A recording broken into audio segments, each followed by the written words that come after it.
Hey everyone, thanks for tuning in. We're excited to introduce today's very special guest. He is the general manager of the only 3 Michelin star restaurant here in Chicago, Alinea Restaurant. Arguably one of the best in the world, Rizqi Soeharsono. Welcome to the show. Thank you. Thanks for having me on. Welcome to the show, brother. I just wanted to maybe start off with just a little bit of background. Sure. If you want to just share with us a little bit of where you're from. Sure. I was born and raised in California. I moved here from California about 8 years ago. Grew up in a pretty homogenous town as an immigrant. Not the most normal experience, but I mean, it seems to be more normal as you kind of progress through life and understand there are other people's stories that are quite similar, which is great because it's nice to be able to see other people's upbringings. Anyhow, I grew up in a very small town as an immigrant family, Indonesian American first generation. My parents immigrated here from Indonesia in 1985, and they had me.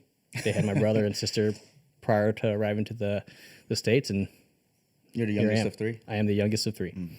Awesome. What was the name of the town that you grew up? Pacific Grove, California. Pacific Grove. Correct. Awesome. That's like central. It is. What's it near? It is near the Pacific Ocean. Awesome. It's getting about closer. 2.5 hours south of San Francisco, about five hours north of LA. It's literally in the middle of the state, right on the coastline. Oh, It's a crown jewel of the West Coast. Very cool. Very nice, beautiful, picturesque beach town, Very white. to say the least. Yeah. Not a lot of diversity, but a lot of really nice people. Upper middle class-ish area kind of growing up? Very much so. I mean, there are certain areas in the region that are very wealthy. So it's overall, I mean, if you think about real estate and cost of living in California, think about that on the coastline. So it's just not the most cheap place to live. Yeah. Got it. Did you spend a lot of time growing up in the on the water? Like, were you into surfing and all that? Yeah. stuff? So the cool thing about California is that you can surf and snowboard and do all those fun extreme sports in the same day. Living right next to the beach, you kind of have a natural tendency to gravitate towards the ocean because it's literally right there. A lot of skaters, a lot of surfers. Water's cold, but it's a really, really nice outlet to be a part of nature and also be active in nature. You can go camping in like a 20-minute drive. It's a pretty wild place to grow up because there's a lot of that outdoor activity that you can partake in. I love that. You must love the Midwest then. I love the Midwest. I love the weather here. It's great. Character building. Yeah, still winter in May. It is. The food you grew up eating, was it only Indonesian food at home, or did you guys like kind of mix things up here and there? For the most part, given that my parents, they kind of had a pretty limited idea of like what food was here in States, so they definitely raised the kids on Indonesian food, which was a pretty steady diet of rice and eggs. And so I grew up eating a lot of rice and eggs. That being said, there are some things that my parents would cook that were oftentimes very aromatic, for better or for worse. And the real averse ones, or the ones that I was averse to, I kind of stayed away from. But I realized those are like the best things, things like fish paste and things like that. Yeah. But it's not that, to answer your question, rice and eggs is probably the primary staple of our growing up diet. I love rice and right? eggs. We would do things like curry and fried noodles and fried rice, but But the eggs is what you remember. yeah. Yeah, I'm not too keen on what Indonesian cuisine is. So I'm excited to kind of like dive into that. Sure. Like, if I can find a good place to go eat here. That's a good question. Yeah. I don't know. I know there's like one down in the Loop area called Minahasa. It's in a food hall, but I've never been yet. Sorry, you were saying? No, just kind of curious about that. I mean, because Andy and I kind of grew up in a similar situation. I grew up in a suburb outside of Chicago where, yes, I had some Korean friends, but I also had a lot of white friends growing up, and it was just one of those challenging experiences where I when I grew up in Skokie, I would go to like my Indian friend's house, my friends that were Thai, my friends that were black, my friends that were like just like there was always like a different like I got used to that. But when I moved to Northbrook, became a different thing. It was like I realized I was a minority there. And when friends would come over, it was always like, "Oh, what is that? What's that in your, what's in that fridge? Why do you have body parts in your refrigerator?" Like looking at my kimchi jars and stuff like that. And I just, I don't know if that was like one of those tough challenges that you faced growing up in Pacific Grove, where kids were kind of new to the idea of an Indonesian person and their food in their kitchen. So that's interesting because it wasn't that they were, when I say they, like kids who weren't Asian, like were averse to what we were eating. Oftentimes growing up, we would have these parties with other small Indonesian families that happened to be in the area, and they'd all collaborate and have a really festive time. There'd be a lot of Indonesian food, and occasionally, like we'd invite our friends over, and they'd be like, "What is that? That sounds delicious." Or they would taste something that was so outside of the realm of comfort that it was pretty interesting to see how people would kind of gravitate towards something that was considered not of the normal variety of eating. Right. Did you spend any time, or like during your early years, like going to San Francisco? Was that because you said that was probably the closest big city to you? Yeah. So growing up, in order to fulfill the grocery list, my parents we would drive up to San Jose and San Francisco and hit all the Asian markets. And for what I knew was to find food for cheaper and to also identify ingredients that were typically more common in an Indonesian kitchen or an Asian kitchen for that matter. Yeah. What's the dish that like hits home for you when you think about growing up? When I think about growing up, I think of this dry beef curry dish called Rendang, which is basically it's beef cooked down with coconut milk, lemongrass, galangal, ginger, Thai chili. And it's heavily reduced to where all the moisture is basically evaporated. So it's just a dry or a dry curry that basically marinates. And it's funny because when a lot of people now travel to Indonesia, and in the guidebooks, it'll say, hey, avoid these foods. And they're predominantly foods that sit in the window and they're out over the course of X amount of hours. That's usually the best stuff. Oh, and this dish is on that list. Exactly. So I would grow up seeing it cooked on the pan. I'm like, Mom, is it ready? She's like, no, it needs to wait. It needs to sit for a couple hours. I'm like, Isn't that bad? And she's like, no, it makes it taste better. I love that. Makes sense because there's a lot of spices, right? And so Indonesian food is predominantly focused on using spices as a means to preserve and to like incorporate more flavor. So the longer it sits, the more flavorful it becomes. I love that. Interesting. What is galangan, by the way? Galangal? Essentially, galangal. It's a type of ginger. Oh, got it. Yeah, it looks exactly like ginger. Yeah, it's a little darker. Yeah, it's darker. And what kind of beef is typically used in that? Typically chuck. It's Okay. It's low cost beef. It's stuff that because it sits and stews over the course of time, it just basically it starts to fall apart by the time it's done. Very cool. Chuck is actually an incredible cut of beef. Yeah. Yeah, it roasts really well, stews really well. Oh, okay. I thought we were talking about Chuck for a second. I thought you said Chuck is a stared very right good at me cook. when he said Yeah, that. he did, and I was like, I didn't even make Chuck that is a very connection. good cook. So what was like the first when you were going into the big city? Was there a moment that kind of stands out for you as far as in San Francisco where you're like, there was like this like aha moment? You're like, wow, this is pretty cool. Like I kind of want to kind of like dabble with the idea of working in a restaurant. So the idea of working in a restaurant actually started with me growing up. It was just a way to make money. And my first actual restaurant or food and beverage gig was working at a sushi restaurant, mixing wasabi of all things, and Which hurts, by the way. which hurts. Yeah, you learn that real quickly once the first powder hits in your face, you start crying, and then everyone's like, "Hey, what's wrong?" I'm like, nothing. Yeah. So, I mean, working in restaurants for me was just a means to help the family. Yeah. We had some things happen in my familial past that required me to work, and so being an immigrant kid, well, not necessarily immigrant, but a child of an immigrant, we had an obligation to survive, right? So how do you do that, especially when your parents barely speak English and they're in this world that seems very foreign to them, and they're just trying to figure things out for themselves as well. It's like as as a child of an immigrant growing up in this town with a better idea and understanding of the language and the grasp of the culture and the society, or so I thought. You just want to do what you can to make money and survive. Yeah. And so for me, getting a job super early at the age of 13 was just a way for me to just get myself into the workforce while also simultaneously helping my family, going to school, and trying to make something happen for myself. Yeah. What position? I don't know if they're Were you actually general manager at 13? at 13. No, I was the general manager of mixing wasabi. So yes, no, it was just like an odd and ends job to help out whoever was working at the time. Did they know you were 13? Maybe. It's a secret. I mean, it was just whatever I could do to help my family. Yeah. Right. And how long? Sorry.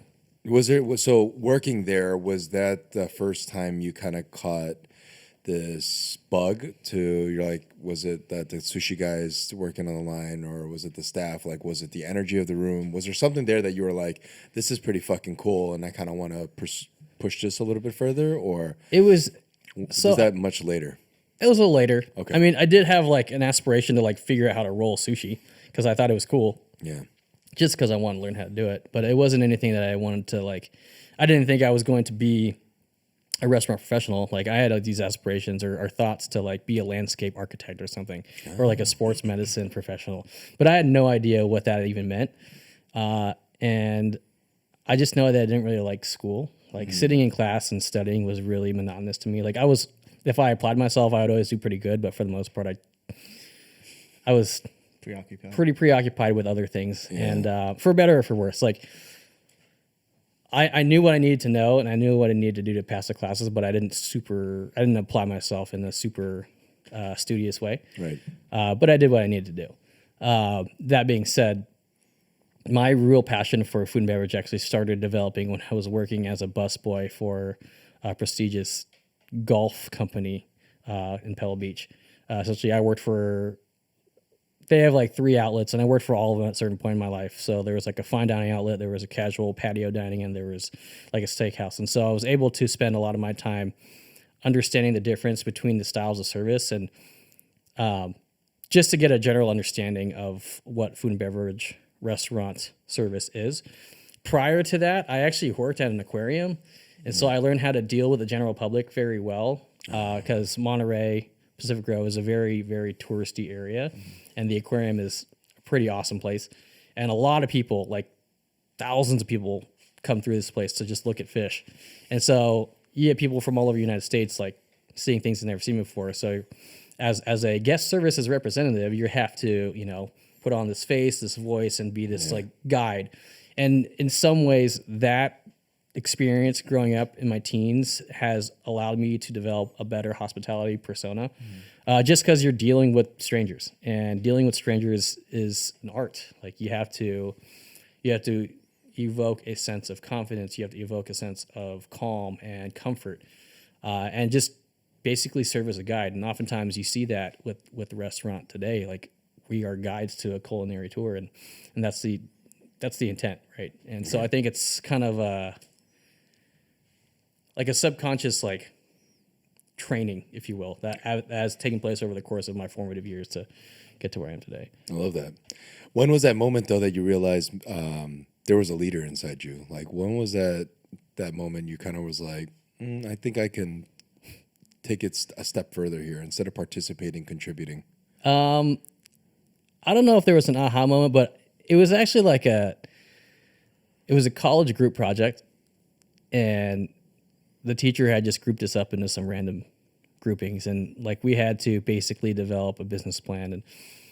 And in a group project, there's like people who don't do jack shit, and there's people who are like, okay, we got to do something, and like we're kind of just fumbling around, like, all right, here, let's just do this, and it kind of just happened. Like I just started leading the conversation, and it just became something, and we got an A on it. It was great.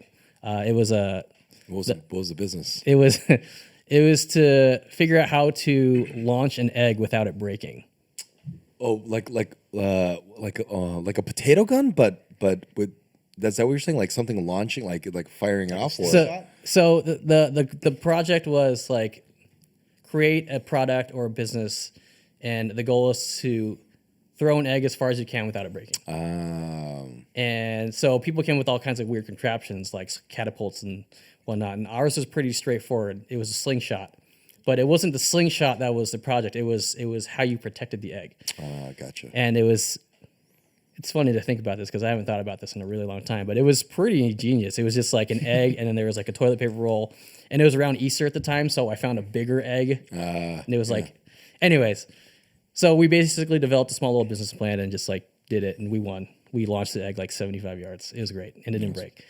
And then there was another class that I took in college that was about, like, it was a group project about starting a grilled cheese truck.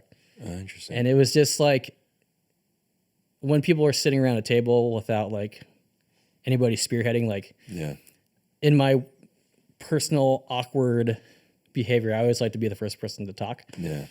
And we kind of just started talking and started writing stuff down, and it became like, all right, when are we meeting? When are we meeting? And I would just kind of figure out when we would do it. And I love that. it just happened. It wasn't anything that was like, I'm a leader. It just, you kind of just happens. So when did that take shape in your professional kind of world? Like, when did you go from being one of the staff? Was it at the country club that you took your first leadership role? My first leadership role was actually at a different restaurant that I worked at in Carmel Valley called, it was a hotel boutique resort that also focused on wine called Bernardus Lodge. And I worked at a restaurant called Marinus at the time. It's now defunct. But I was a server. I was making great money, and I kind of was just going through the motions. And then one of my managers came up to me and said, "Hey, do you want to be a manager?" It's like, sure. What does that mean? Yeah. And then at the time, he's like, "Yeah, you'll take a pay cut, and you'll work more hours, and you'll have more responsibility." It's like, that doesn't sound cool, but it's like, but his thought process was like, if you start now, it'll pay off down the road. And it allowed me to kind of develop a lot of administrative skills like email and or email etiquette, as well as just how to carry yourself in a situation when you feel super uncomfortable. And that's pretty much what it is. It's like you have to put yourself in those situations and attack it head on. And that's how you can conquer a lot of things. Awesome. And was it then that you realized like you have a passion for this? I mean, when was it that you really stuck onto this thing, like, and gravitated towards service? And I guess, like, is your passion in food or service? Like, is there one that leads more than the other? I think it's a combination of both, which leads to essentially the guest satisfaction.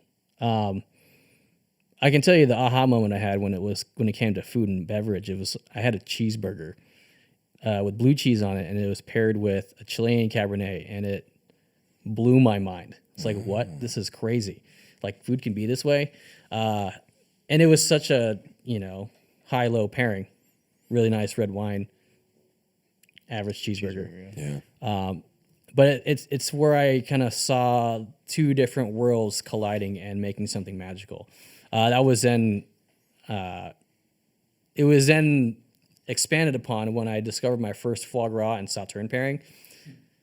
I don't know if you've seen the movie Ratatouille, where they talk about the food and then the wine, and then when it comes together, like, that magical thing happens. It happened, and I didn't realize that was a thing. But I love that.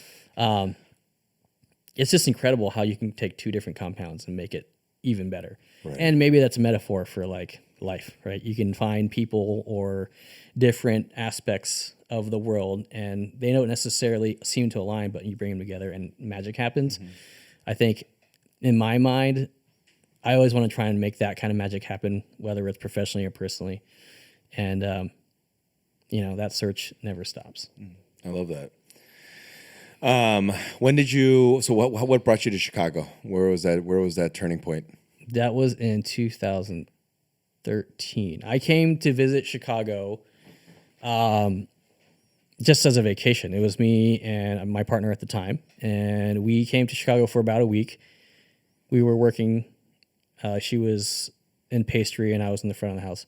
And we decided to come to Chicago to just see what other cities had to offer. And I ended up staging with the Alinea group for 4 days because I had a connection who was already working at the group who allowed me to come in and kind of see what was going on here. Because I knew that the company was doing some pretty awesome stuff, but I didn't know what. Mm-hmm.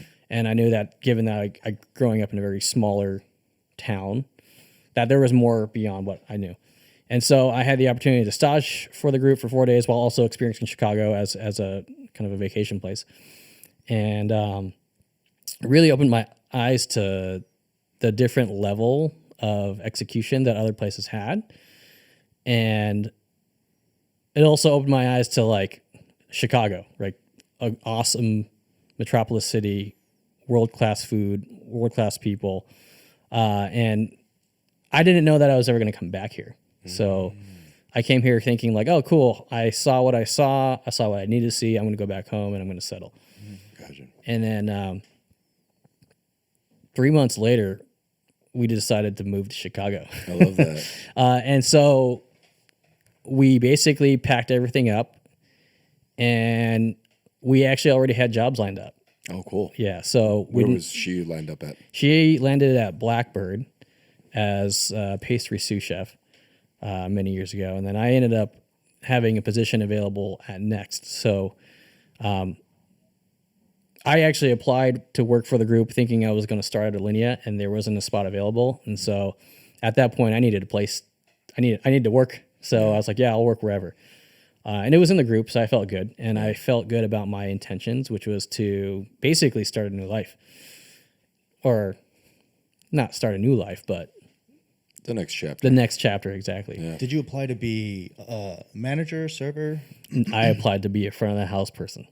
So they started me off essentially as a food runner at Next. And knowing that I had probably at least 8 to 9 years, almost 10 years of restaurant experience prior, I knew I had a certain skill set and a set of tools I was able to use. But going into a new environment, I knew I didn't have the tool belt to use those tools. So it was more of a personal kind of recalculation of, okay, start over. Yeah. Like I was in my mid-20s at the time, so I had time to redevelop a new skill set and kind of relearn a new system to where I could then create that tool belt for myself and then pull tools that I had out from my previous experience and put those into my tool belt.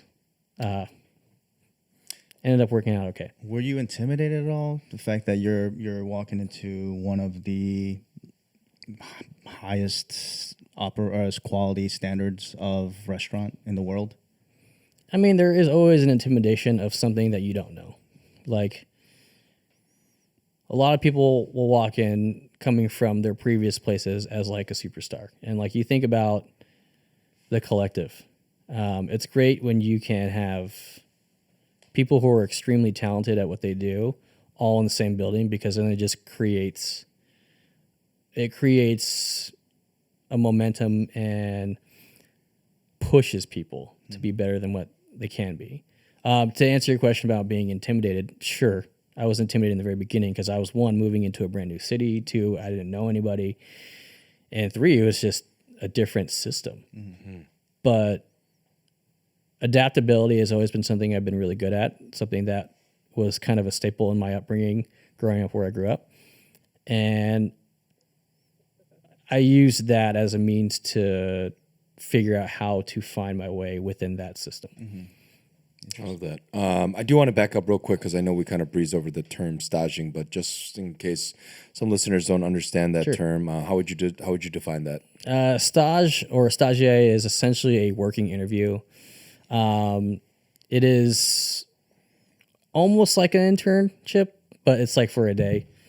Back in the day, you wouldn't get paid for that. Nowadays, and for better, if you do a stagiaire at a restaurant, you typically would get paid. And so it's a means for anybody to kind of evaluate how a person behaves in the setting and how they respond to certain stimuli that happens in the day-to-day, so you can actually provide a proper evaluation on if the person can fit or not. And sometimes you can figure out if the person's going to fit and sometimes you can't, but it's more so for the individual to figure out if they want to be there or not. Right. Yeah. I always explain that. And I know Andy does the same, that that's more for them than it is for us. Mm-hmm. We'll figure it out within 30 days, whether or not this is going to be a good fit, but it's really for the individual to see like, wow, this is what the environment is when chairs aren't up and the setting is actually set and the things are in motion. So, what was the one takeaway from your stage your stage was at Alinea though, not Next? So my stage was 1 day at the aviary, 1 day at Next, and then 2 days at Alinea. Got it. And then I ate at Alinea on my 5th day, and then I flew back to California the following day. I love that. Sorry, your question? What was the takeaway from takeaway. all of those 4 days? Like, what was the thing that you left there thinking? I left there thinking there is an extremely high level of execution, but I also left there thinking that I could do that. I had confidence in myself, whether I was going to pass the test or not. This kind of goes back to going to school. Like, if I applied myself, like I would do fine. But I just knew that I was very adaptable, and I could identify, seek, and figure out and find an answer to any question that I might have. And I was confident. I was quietly confident about my skill set. Yeah. But never too overconfident. And how long were you at Next before the move? Was that with Jenner and? It was with Jenner and Ed. I was there for about a year and I won't say a year and a half, year and some change or so. And I did work with, I came up as a food runner with actually Chef Ed in the kitchen and Jenner in the kitchen as well. And it's interesting to see how far all of us have come over the course of the years. It was an interesting time. Yeah. Yeah, Ed is now the executive chef of Next. They just got a star, right? Recently? Yes, they I did. believe so. And then Jenner is now the executive chef chef. over at Esme. Yeah. And they just got received their first star, so very cool to see. It's really great to see that, see my peers kind of evolve and grow. It's rewarding because you see people who you come up with in the world. Yeah, absolutely. I feel like the Alinea group in general, right? I mean, that's what happens there. It's like this incubation of like these incredibly talented people that are very focused, and it's needless to say that like you always see them, the offspring of what happens inside the Alinea group, go off to do these incredible projects on their own, and it just continuously you see that over and over again. So very cool. What are some things that took you from moving from Next and going to Alinea? How long before then till you took the captain's seat at the front of house? So my time from Next to Alinea was interesting because starting off at Next, I started from the ground up. I started as a food runner, worked my way through the system, back waiting, front waiting, captain, ultimately becoming an expediter, which is probably my favorite position. It allowed me to understand how to communicate with not only front of the house, but with the back of the house team as well. Because at that position, you're basically the liaison between the front and the back. And it was at that moment where I realized the power of communication and the ability to do it in a way that everyone can understand the message. And ultimately, I became the expediter at Next, and then there was an opening at Alinea, and they needed an expediter.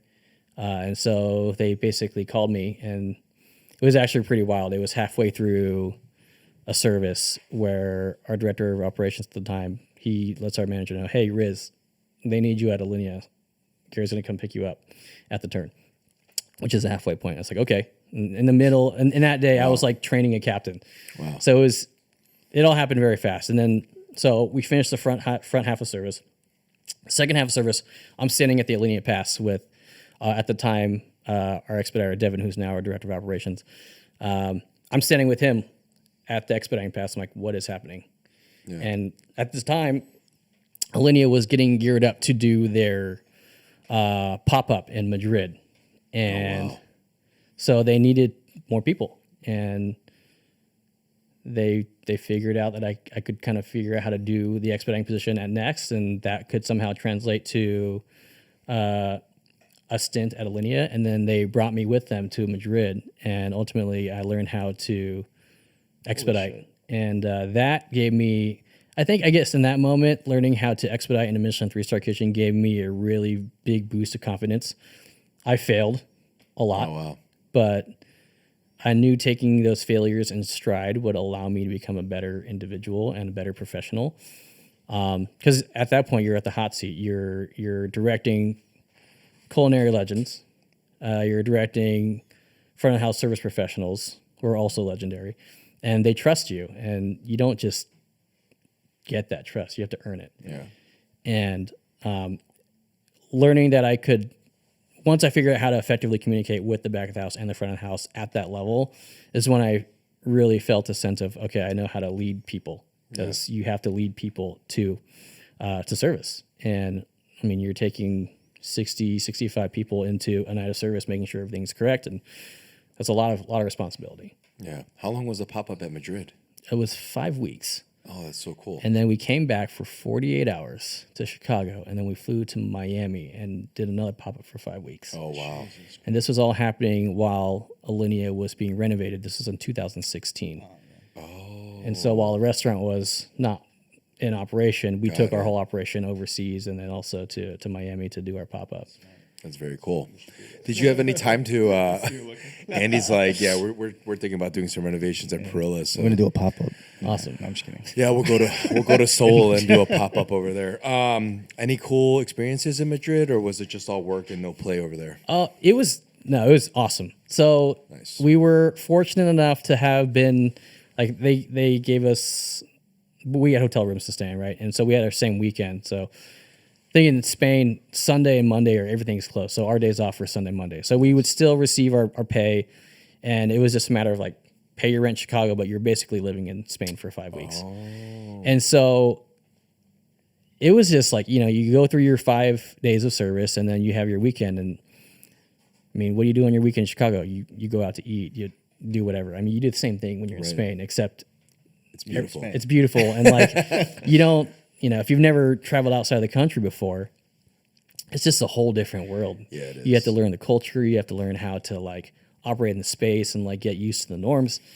And one day, like a couple of colleagues of mine, we were planning to do a picnic on like a Sunday, and we were walking around. We go to this bakery, have some coffee, and then we leave and like, all right, let's go to this park and have a picnic. And I look at them, I was like, you know what? I'm going to let Spain take over. I'm just going to go do my own thing. And then cool. it just became a really awesome adventure to just like meet locals and see different parts of the world and just experience it for yourself. That's awesome. So Sunday Mondays that's a Spanish thing. That's like everything's closed on Sunday, Monday. From my understanding, like, Oh, interesting. yeah, like most of the restaurants. Come on, America. We gotta catch up, dude. That's Also, Sounds great. siesta is a thing out there, right? Yeah, I mean, I never really saw people like, oh, it's siesta time, but the pacing is a lot different there. Like, it's not as, America has this very intense work culture. Yeah. Like, it's like, go, go, go, go, go. And it's great if you want to get a lot of stuff done. But sometimes, like, But if you don't, sometimes it's like, it can rack your brain because you're just like, you're doing stuff all the time. Some people thrive in that. Like, when I turn it on like that, it's kind of how I work. It's right. Some of us are lunatics in that kind of way. Like, I really do believe that. It's like Especially a self-imposed in the pressure, right? Yeah. Yeah. I'm a super good procrastinator. Yeah. Like self-imposed time limits. I'm so good at procrastinating. And so you come back from Miami. Was that the last of the pop-up series that you guys did? Yeah. When was it what was that final step that you rose to general manager then? So came back from Miami. The restaurant wasn't quite done yet. So then we opened another restaurant, Royster at the time. So I helped open that restaurant. And then we reopened Alinea 2.0, which was May 2016, and then continued to expedite. And then ultimately found myself on the management track when we were starting to expand our operations. And at the time, we only had it seemed like only 2 managers, almost 3. And then just the opportunity came up, like, hey, do you want to be a manager? Because I had front of the house skill set, like captain floor experience prior from working at Next, and just being able to translate that at Alinea was pretty straightforward. But so there was a collective amount of knowledge that I had like institutionally with the company, which helped me gain the trust of a lot of people at the restaurant. And just that's kind of where it happened. It was 2018 where I first officially became a floor manager. Was it 2018? Time flies. Anyways, so at that point I became a floor manager, and there was just that opportunity to lead the team and then step into roles that were previously not there. Yeah. And it was more like the phone rings, answer the call. Yeah. And it was in that moment where I kind of figured out that I was able to lead the team. I became the general manager in, I believe it was 2000. What year is it? 2022, 2019. Awesome. But I was acting as the assistant general manager for about a year and a half before that. Oh wow.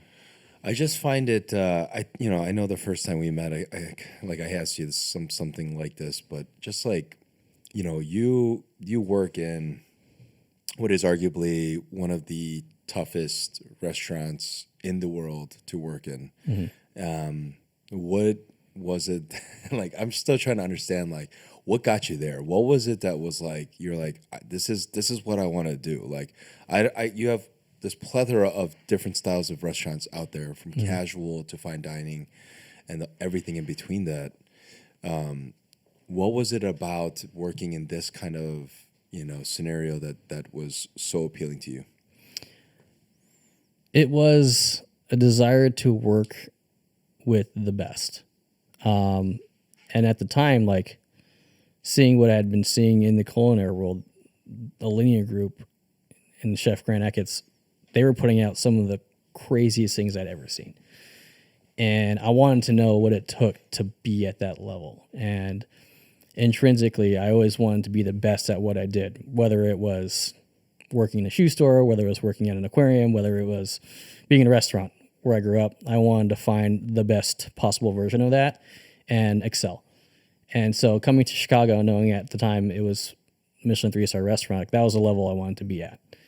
And that was the level I wanted to execute at, and that was always my goal. And in coming here, realizing it's more than just the individual, it's the collective, it's the power of, it's the sum being greater than all of its parts. It's where I figured out that it's not about one person, it's about the collective of many individuals who are focused on a common goal, which is to provide the best possible experience. And in doing that, you see people working really hard. And so you look to your left, you look to your right, and you see people who are just so focused on making sure that they're doing the best possible job for the guest and for themselves. It actually makes it easier because you don't have to worry about that as this person pulling their weight or so on and so forth. And when you have all the hands pulling at the same time, you're able to accomplish some pretty awesome things. And, that comes with great leadership. Yeah. I love that. I want to touch briefly about what you mentioned earlier about your failures. What do you do? Because I know a lot of us run into these, right? But like, what do you do when you are confronted with these challenges and you do fail? How do you motivate yourself, or how do you get back up time and time again? That's a good question. It's not something you'll probably feel bad about it for a little bit. Some people will feel bad about it for a really long time, which is where people can kind of get sucked into that pool of failure. Yeah. It's just knowing that you tried to do something the right way, and you did it wrong, and then you take your lessons and you reoperate again not from scratch, but from experience. So you get to approach the problem head on and then try and find a solution. And that's actually kind of the basis on how we get so creative with the things that we do, is like, we'll try something out, we'll see what worked about it, and we'll see what doesn't work about it, and we'll troubleshoot it and see how we can improve upon it. And, if we need to redo the whole project, we will, but we'll try and pull the ideas that work the best and then build upon that. I love that. Like constant reevaluation of things, right? Mm-hmm. Something that me and Andy are always trying to like focus and build our philosophy around. And working with a chef of that caliber, Grant Achatz, is there something, maybe just even one moment, or I'm sure many experiences that you've had that you've learned from watching and working alongside one of the best chefs in the world? I've learned consistency, drive, and a commitment to excellence is really some of the core foundings that I still hold on to very dear. It's great to have goals. We are obviously very goal oriented, but we're also very system oriented as well. Because if your goal is to get the food from point A to point B, we'll hit the goal. The question is, what are the systems in place that allow you to do it the way you intend? And if all the systems that you have in place are working, then you're going to hit the goal every single time. And we kind of hybridize that. Like, we have so many systems in place that allows us to be successful. And it's not just one person developing the systems. It's a, you have someone who generally leads what the intention is, and then you execute it. And then if there are things that can be improved along the way, obviously you have people who are actually executing the system that can see where the faults lie, and that person brings it up, and then we can address it. And that way everyone has a bit of a contribution to the success of the restaurant. I love that. I know that you dine out at some of the most incredible restaurants, as I feel like you should, right? I mean, when we first talked about this and we were talking about some of your dining experiences, I feel like I'm starting to understand that if you're working in that caliber of a restaurant, you're working at the highest level. It's important for you to see what's out there, right? Who you're not so up against, but other people that are challenging the norm. So outside of Alinea, who do you see out there, or restaurants that you've experienced that really are pushing the boundaries and challenging the status quo right now? Challenging the status quo. That's great. I mean, I have my two favorites, Smith and Oriole. Like, I go there, and consistency, flavor, execution, all great. Definitely pushing really hard to get to the next level, and I appreciate that. Those are restaurants that I've come to enjoy over the past couple of years. Like, I've eaten there several times, and like, one of my favorite things to do is like see how much it changes and how much it improves. And each time I go, it's great. Yeah. Those are probably the two restaurants I've been to the most in Chicago. That's like of that level. Yeah. I just recently went to Esme as well. Awesome time too. Oh, awesome. Really cool to see how Chef Jenner has kind of taken his creativity and kind of put his basically put his own art on his own canvas. Yeah. And it's cool to see that. Another cool restaurant I went to recently, it's called Hermosa in Hermosa. This is the second time we've heard this. Really? Yeah. But Noah was from Oriole, was was telling us touting about this. that's Dude, his it's great. favorite restaurant these days. It was like a 6-top family style, super delicious food. Great way to kind of break bread with people who you work with. And Ethan Lim, he's the chef owner there. I used to work with him at Next.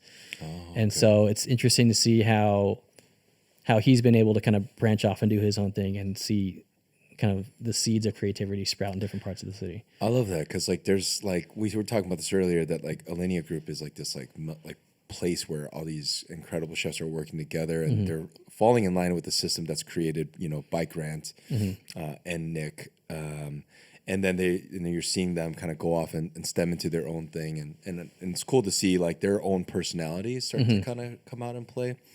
Being in the front, I imagine that you have spent at least some time understanding Nick Kokkonas' philosophies on some of the businesses that he's set up. Is there something that you feel like is just that stands out about Nick Kokkonas as a business operator and that you've learned from him? I've learned that he's an incredibly intelligent person. And if he sees an opportunity to kind of like take a hold of and like expand, he will. And he does it through data, through facts, and just basically being able to show why one way is better than the other. But you can only do that when you have the factual data in front of you. And he's really good at that. His ability to present, his ability to speak and kind of just like present how something is better and to show why it's better is something that I've taken away. Is just, knowing your stuff, like knowing what you're talking about, knowing your data, and knowing why your system works better. I love that. That's cool. Are there some behind the scenes things that happen at Alinea that you feel like you would want people to know about? Behind the scenes, Yeah. we're all pretty goofy. And I think that kind of ties into what we want, as we want people to have fun, right? And obviously we're very serious too. Yeah. But the fun only comes out once you can handle your business first. So everyone's very meticulously detail oriented in knowing what they're talking about menu wise, and then knowing the product that they're talking about. But once that kind of baseline is established, then you're able to kind of be a bit more free. Our service is very much focused on execution, and then allowing our team to show their personality in the service, which then serves as kind of a disarmament to the guests, because they'll come to the restaurant with no expectation or extremely high expectations, not knowing what was going to happen. And sometimes guests are nervous, and we can feel that. And so when a guest comes in the restaurant, we don't want them to be nervous. We want them to feel comfortable, because then we can have that conversation about food and beverage.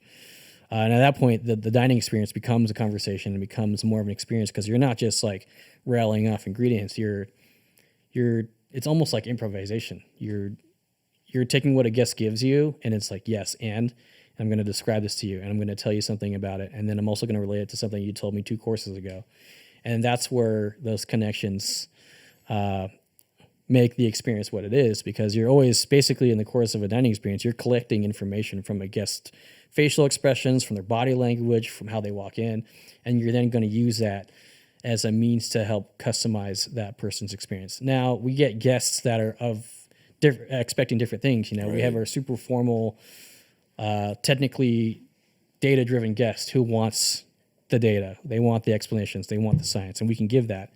And then we have the guests who come in who are like, oh, we're just here to have a good time, and like, we want good food, we want good wine, we want to tell jokes, and they'll come in telling jokes, and we can throw jokes back at them, and that's like the experience they're looking for.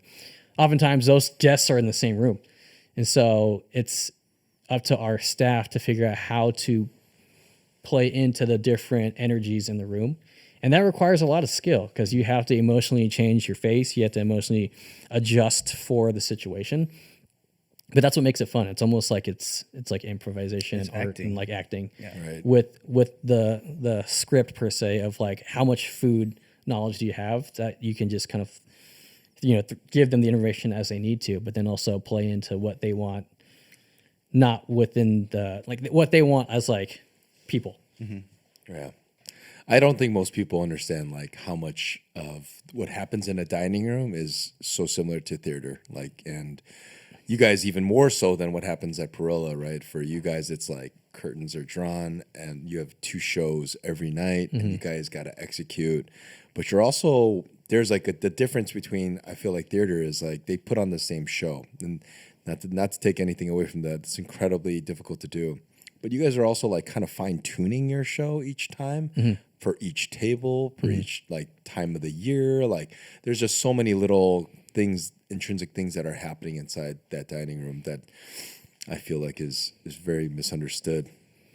I also just like hearing like the pressure of, like if you're at that caliber, if you got this title of that Alinea has, it's like there's just so much pressure to like every person coming in there at the ticket price that they're paying. It's like it's a lot of pressure to make sure that you're delivering something that they're gonna leave with a lasting memory on, and I can't imagine that kind of pressure.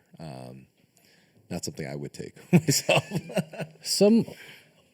I think what I see is the team performs very well under pressure. Like we're probably at our best when our back's against the wall, because at that point you have no choice but to perform, and you have no choice but to like do it, and the expectation is always super high, and that kind of comes with the level of responsibility that we've all kind of adopted for ourselves, especially at that level. It's like you took this job knowing that it's going to be stressful, so if that's already your expectation, then it shouldn't be that like surprising. Like Yeah.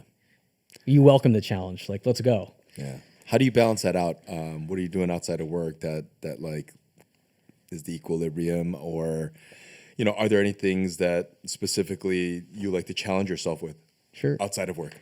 It used to be that I just like chilled out and did nothing, but for me, and I think it's really important for anybody, like have that time to just recharge. But lately, the routine of like exercise has allowed me to help regenerate focus on the day to day. And I health is wealth, right? Especially what we've learned over the past couple of years of the pandemic, like health is more than just physical, it's also mental health. And I think those two are congruent with each other. For myself, it's consistent exercise, which allows me that hour and a half that I need in my day to just focus on myself and think about things. Obviously, I think about myself, and for me, because my work and my life is so tied in together, like I do think about my work when I'm working out. But it allows me to approach the situations with a different perspective and a clearer sense of direction, because I'm not so pent up with like being idle and like not doing anything. Now, don't get me wrong. There's nothing wrong with sitting on a couch for 4 hours doing nothing. There's nothing wrong with that at all. And I think, as I said, everyone should take that time, but don't let it dominate your life. Right. I think we spoke about this at Money Gun at great length, but it's something I want to touch on because I feel like people don't quite understand. We've had a lot of chefs on this show, but we haven't had too many people in the front. And I try to explain this to even some of my friends, my closest of friends that have known me for a very long time. But that day off for people that work in the front of house, it's so important that, and I don't think some people understand, but like we're constantly throwing this dinner party. And for some of us, it's, 5, some people out there 6, 7 days a week or whatever. And you're always bringing this energy to service. And it's like, as soon as that curtain's drawn, it's live. And if you're in the front of house, whether you're serving or you're running food or you're managing, you're constantly dealing with all these people, or you want to like kind of bring that kind of energy back to them and the excitement.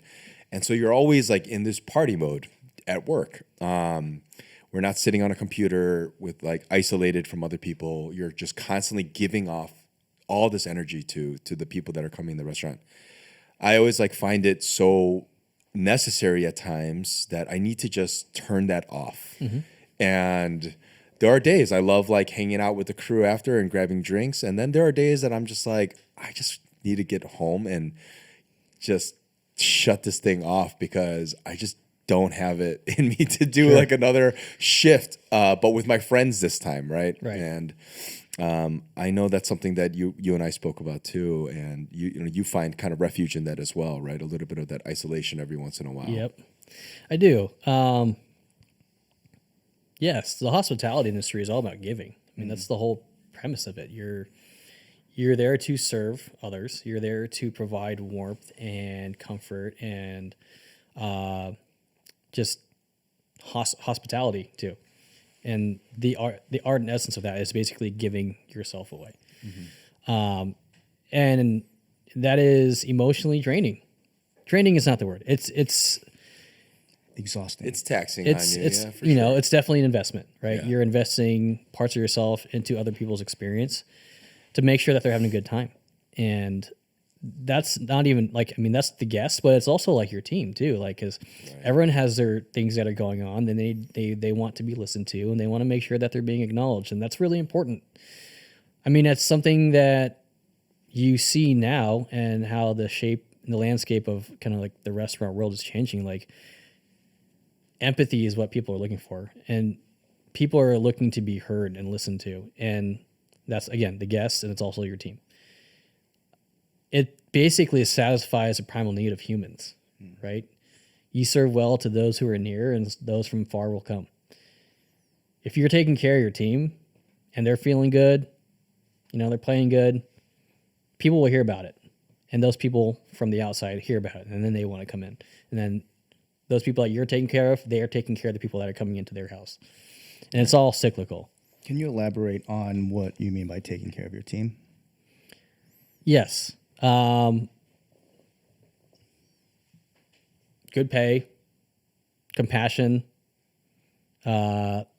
recognizing good work, and praising where needed, when it needs to happen.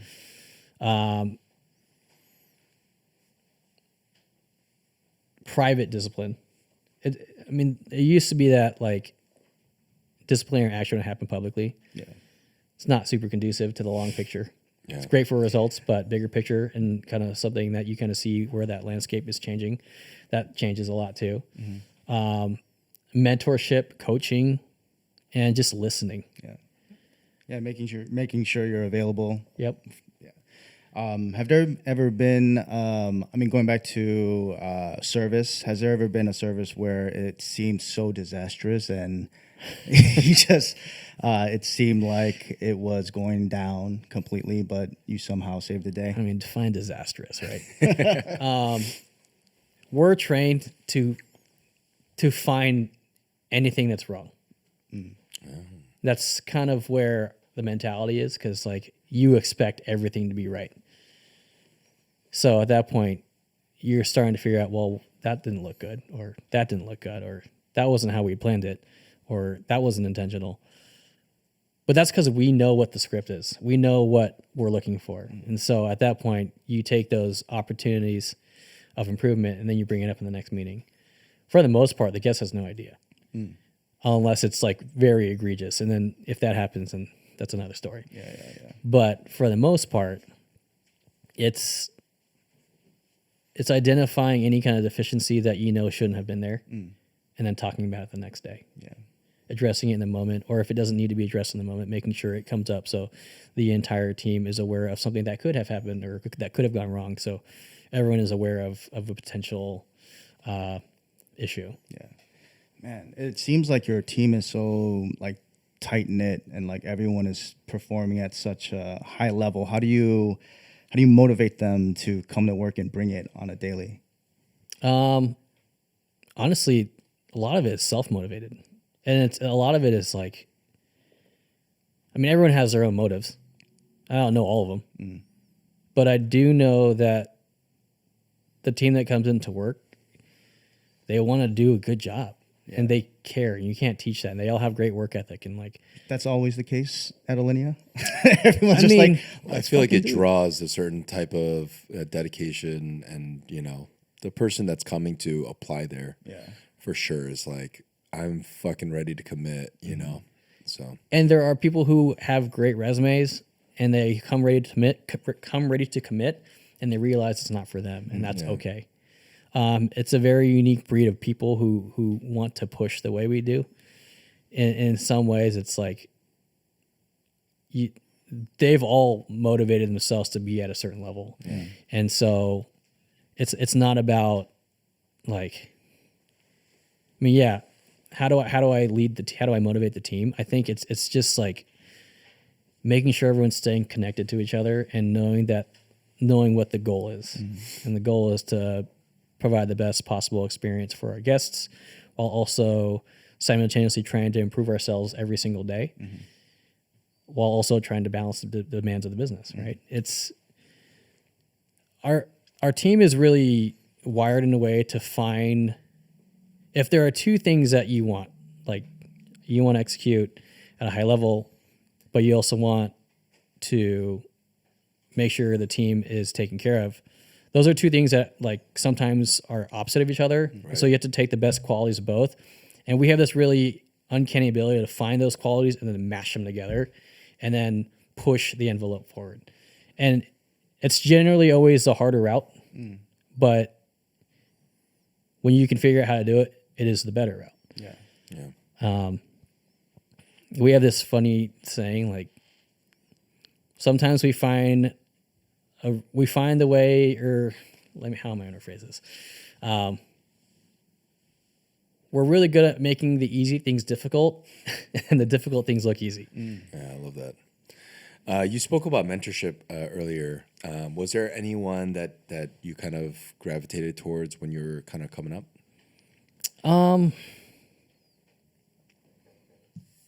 That's a good question.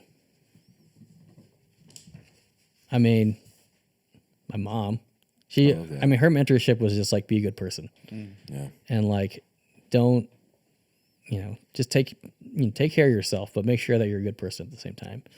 And that's kind of like a cliche answer. Not everyone, but shout out to the moms. Yeah. Oh yeah. Right. No, I don't think that's ever been said here. Right? So I'm like, hell yeah. I'm like, how has that not been mentioned before? Like my mom is a foundation for me too. So always has been on the bleachers with my sports games Sure. and on the sidelines of my professional career. She's always been there rooting for me. And so that's incredible to hear that. For me, my mom, like years later, knowing what she had to go through, like she ended up being a single mother who barely spoke a word of English, raising 3 kids in a country that she had no business being in. Right. And that takes resilience and that takes like resolve. And for her to be able to raise 3 kids in the circumstance that she was in, looking back on it, like I'm thinking to myself, like, damn, like, good job. I know. And I like, know. we're all like the kids, myself, my brother, my sister, we're all pretty autonomous now. But it's like, there is a moral guide. Like in the back of my mind, I know my mom was always like telling me a good person, telling me to be a good person. And so that's kind of something that I lean into a lot. I mean, there have been some service professionals in my life that I'm still in connection with today who I use as my board of trustees per se, if I have like a professional question or if I have like any kind of deep rooted, like perplexing puzzle I'm in. Yeah. Like I'll bounce some ideas off them. They're my sounding board. And honestly, the people who I work with today, like Chef Grant Achatz, Chef Doug, Devin, Alex, Hayes, like those are the people who I work with a lot. Yeah. And like they're all leaders. And so I look to them for inspiration too. I love that. You mentioned 3 words earlier. I think those were Grant Achatz's words. What are 3 words that you live by? 3 words I live by, like professionally or like personally? Whatever you want that to be, Both. man. Learn.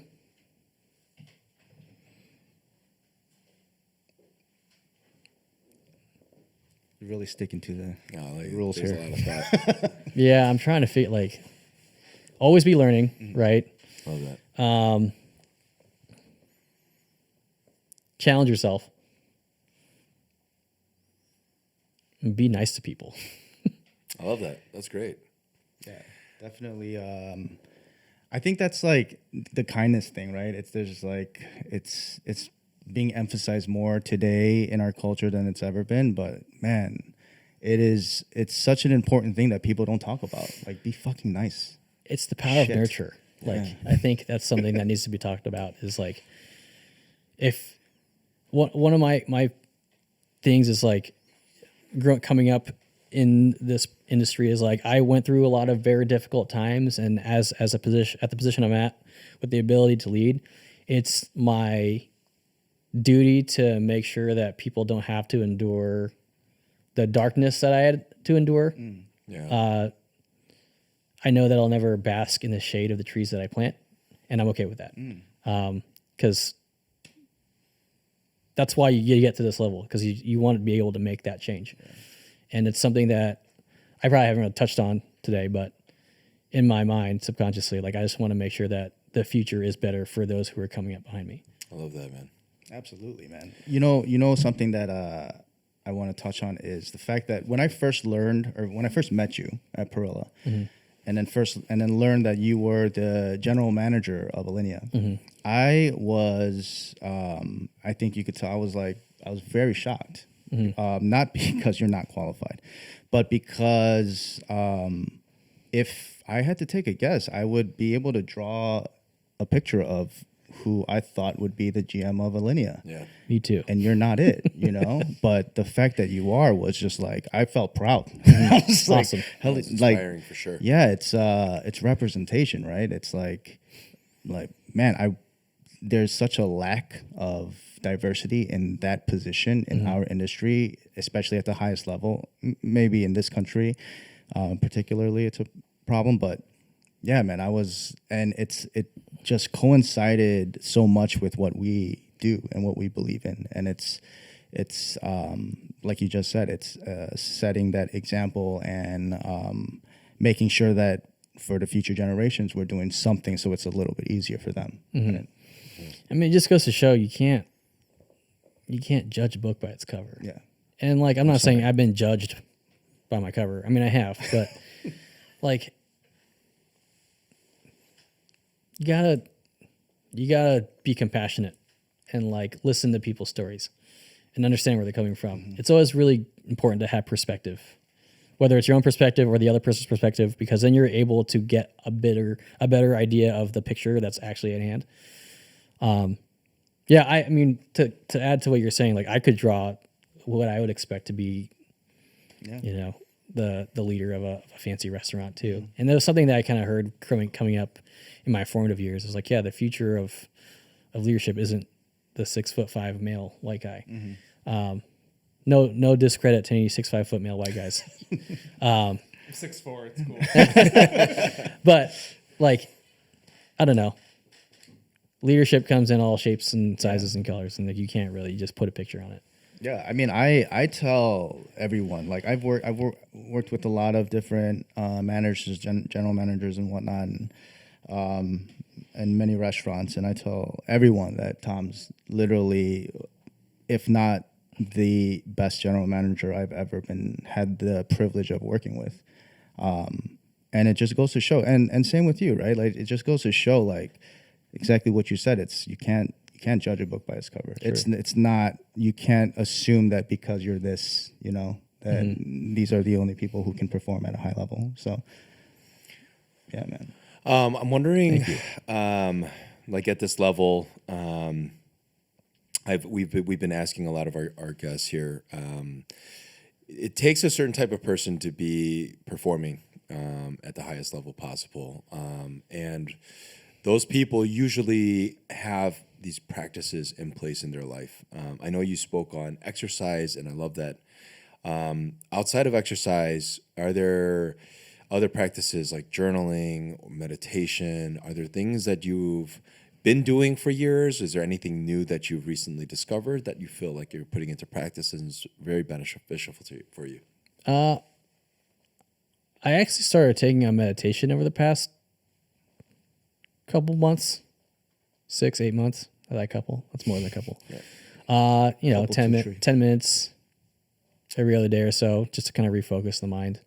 Is it in the mornings or at night? Usually it's when I wake up in the morning, or if there's an opportunity to kind of like have that time right before I come into work, to just like refocus my mind. I mean, I'm all about that holistic health life, right? Meditation is really important. Riding my bike is a really great form of release.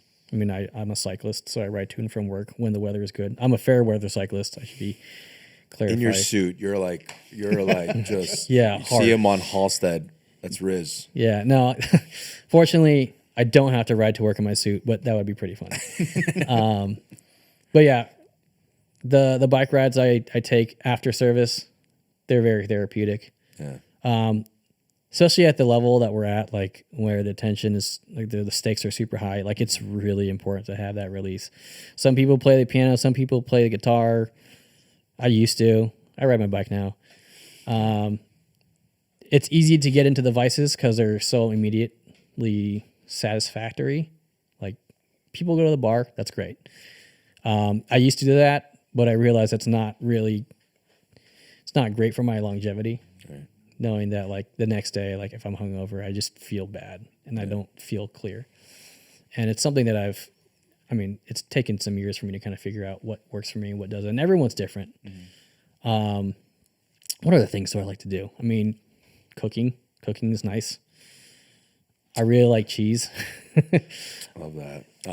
What's a dish that you absolutely fucking kill? You're like, okay, I'm gonna impress this. If you were to cook for Grant Achatz, Oh, man. what would you cook for him? I can't answer that question. What is someone like you're cooking for just somebody you love, you know, and you wanted them to have a good dinner. What are you cooking up? Chicken parm. Chicken parm. Yeah. Where's the best chicken parm in town? That you're like, this is it. These are the best guys. I haven't found it. Oh, How do you make your chicken parm? With love. oh, there you go. And with time. See? You guys didn't know. Way to avoid the question. Have you been to Carbone in New York? I haven't. I've heard great things, though. All right. Is that where I need to go? Well, they do the veal parm, but that's great. Didn't Alinea do a chicken parm over the pandemic? I think we did. I think Royster did. Oh, okay. Yeah. That What'd makes you sense. think of that one? Here's the deal. I just like anything that's breaded and fried. Like, that's what I really like. Yeah. I also try like sir chicken. I also like food that's in dumpling form. Like every kind of cuisine in the world has some form of dumpling. Yeah. Yes. The base of it is pretty straightforward and pretty genius. It's literally food inside of food. Can't beat that. Food wrapped in food. I Yeah. never even thought of it that way. Some words of wisdom for the generations to come. What's some advice you would share to the next generation? Drink a lot of water. Yes. Hydration is key.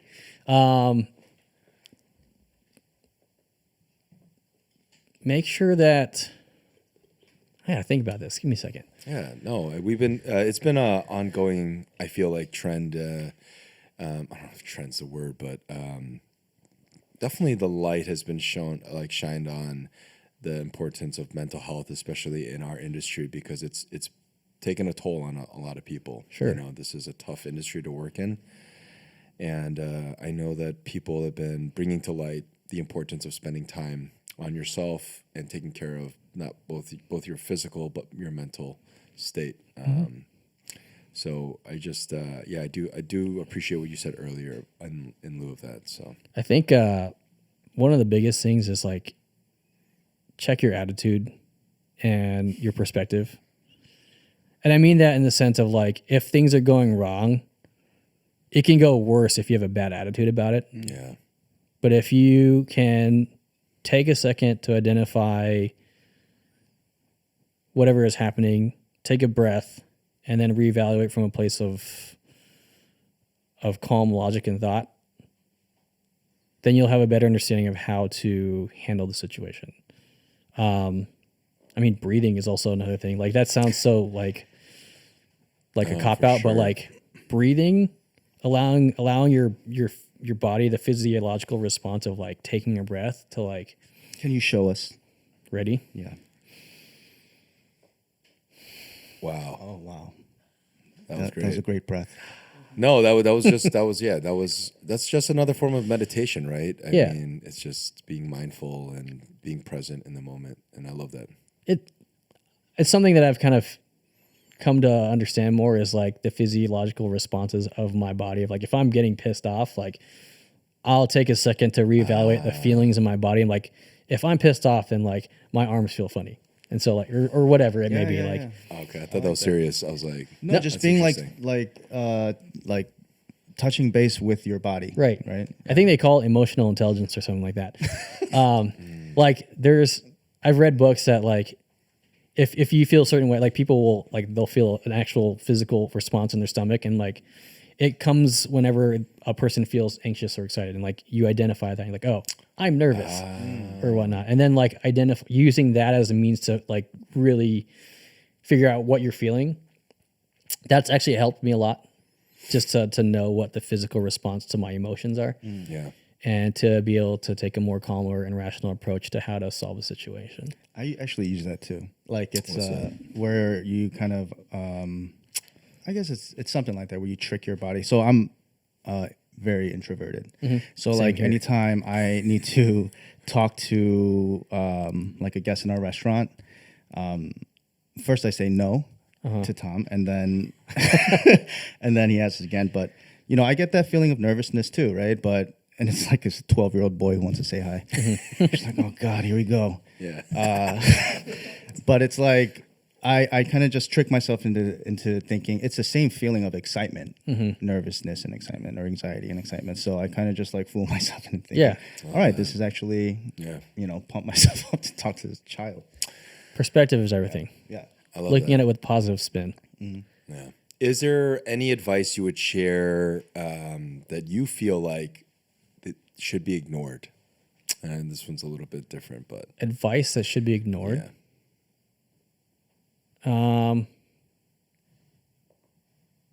Ooh, that's a deep one. Advice that should be ignored. I'm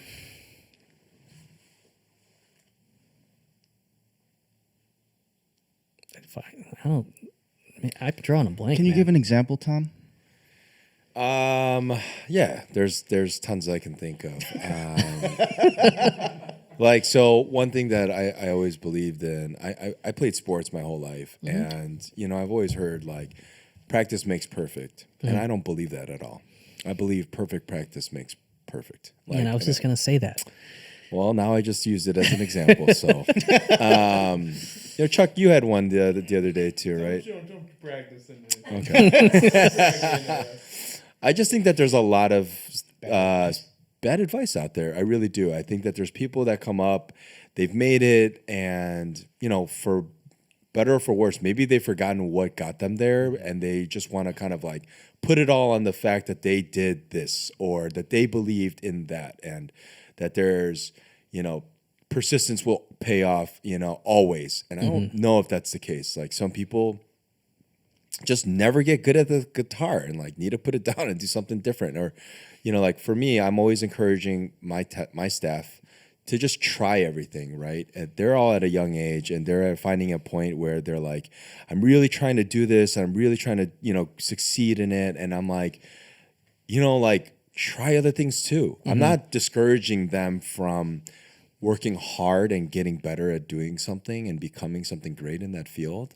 But I do feel like sometimes as a young person, I was blessed that I fucking did everything, Sure. I thought I was going to be a cook one day, and I tried it, and I got my ass kicked on the sushi line. I learned that, you make the wasabi by the stove because the hood's helping you with your eyes. But, after a while, I gave it a hard 12 months. I got my ass kicked around, and I got called a piece of shit for 12 months. And but I tell my staff, man, I'm like, just try everything at a young age. You're in your 20s, like explore all the possibilities you can explore, because you're gonna find something one day that just clicks, and it's gonna be like, wow, this fuels me, this makes me happy, this drives me, this pushes me to want to do something incredible in this, and I just feel like things like that, I could say, okay, so if the advice is work hard and you'll be successful, sure, but I think it should be work smart, work hard, and then work fast in that order, and then you'll be successful. Because when you put the smart in there, like, it allows you to be a bit more intellectual about your movements and your intentions. That would probably be one of my points of advice. I love that, man. Just, yeah, you're going to work hard, but if you're smart about it, you won't have to work as hard. Yeah.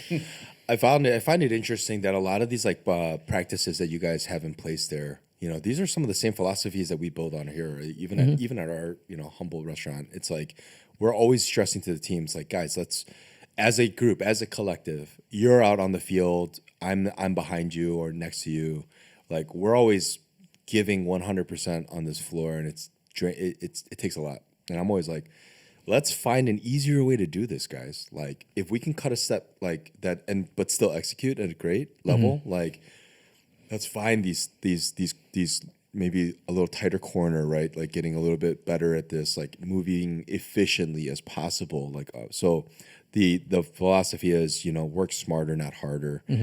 If we can all figure out a way to still accomplish the same goal, but by doing things a little bit easier, like move the service tray over here, move this thing over here, like move the bottle up a little bit on the next shelf, like whatever it is to make our day-to-day easier, that's cool to see that, like, those philosophies, whether it's a 3 Michelin star restaurant or just a restaurant like ours, like it's the same thing that's getting us there. Fundamentals are everything. Yeah. Super key. I just thought of something. Advice. Make sure you find the joy in whatever you're doing. Because if you don't have or find the joy in what you're doing, then you will be miserable, and then everyone else around you will be miserable as well. I think that's kind of like, after sitting on it a bit, like, that's kind of how I motivate my team, is like finding the joy in the motivation, and like what are the things that make you super, super energetic, and like what are you super excited about? For me, it's like having a little bit of a joke or an inside joke with every single team member to like draw out that joy of being there. That's what I really like, because joy is contagious. Yeah. Whether it's your team, whether it's your guests, like, and you can't put a price on joy. Yeah. Like, and that's something that you kind of pull from within. You have to find it yourself. And yeah, find the joy in everything, because if you don't, then you'll be miserable. Oh man, that's great. That is great. Yeah. Any shout outs you want to throw out there? Shout outs. Everybody's Coffee in Uptown. You helped me with my coffee needs. Thank you. Where is this? It's located on Wilson, on the corner, basically the corner of Wilson and Sheridan. Cool. It's like, Are you up north? I am up north. Yeah, man. I think we were talking about this last night. It's far, man. You guys both live far on the east. We're not far from Maybe everyone else lives far. We just live where we need to be. Exactly. This is true. Perspective. Perspective, right? Any other shout outs you want to throw out there? What else? wrap it up? I haven't even thought about it. I'm sorry, man. No, dude. I'm not prepared. It's all good, man. I mean, that's one of my shout outs. Shout out to all the moms in the world. Oh, yeah. Seriously. Love that. I think Mark Wahlberg. Say hello to your mother for me. say hello to your mother for me, okay? No, yeah. Well, thank you so much for taking time out of your busy schedule and for joining us here today. Let's give it up for Riz.